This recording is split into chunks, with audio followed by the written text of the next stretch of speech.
Hi, welcome. My name is Dan McCluskey.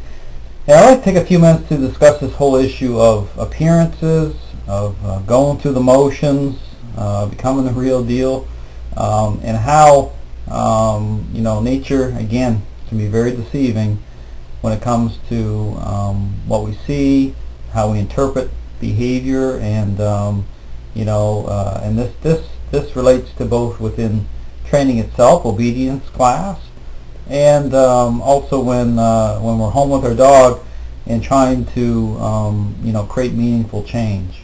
So the first issue really is home with their dog, trying to create meaningful change with their dog, and that's why I discuss about trying to see this from the dog's point of view of how you're connecting through nature, of it just being life.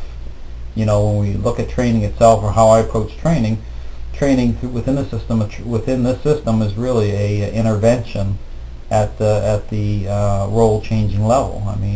This system is not about just going through the motions and running around and and getting a dog to do a sit or a down to look pretty, because again, it's about impacting the dog's decision making at the core level that's going to push back behavior. That's what really matters, and that is the test.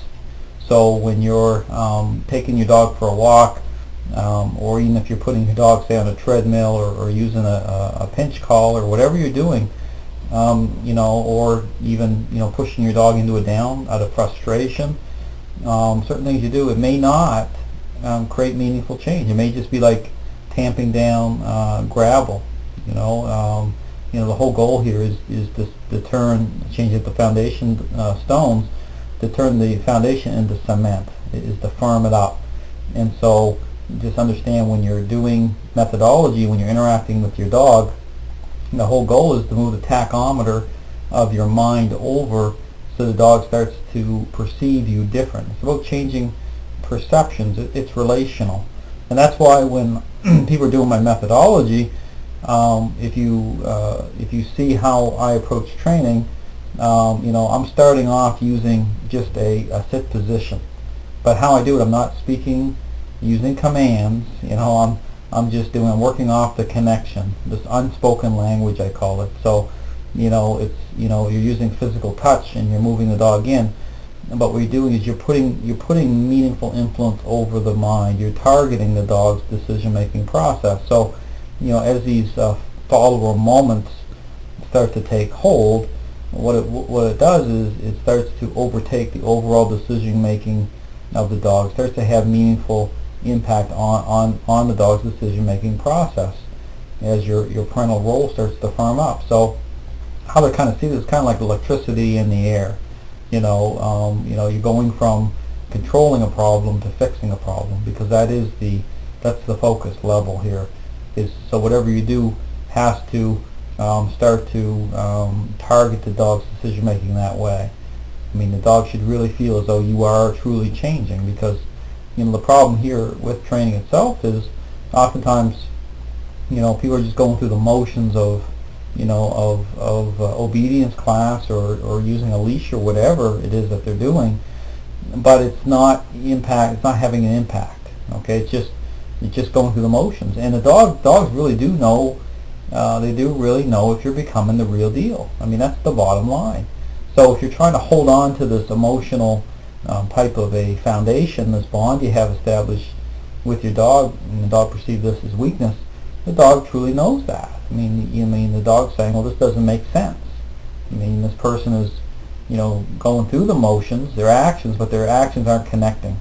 It's not true connection. They aren't changing at that level that's bringing them in competition for role change. So how I do this is my whole focus is to encourage and push the dog owner towards impacting at that level, of creating role change at that level. So it starts to come through, and you'll see me use the sit position.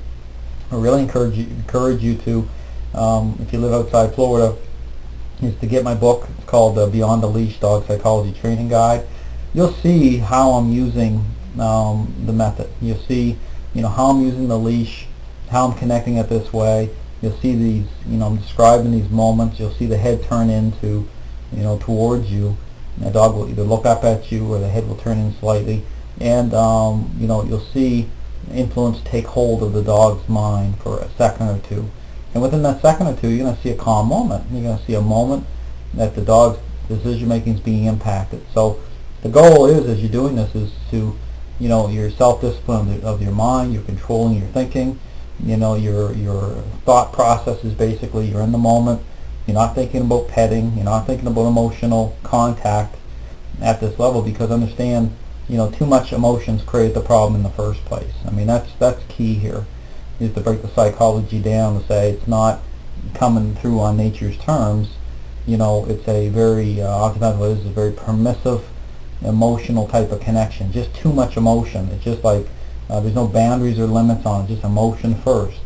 And that's why when you see, dog owners touching and petting their dogs at a certain level, I mean, it reveals, it provides a glimpse into the psychology at that level.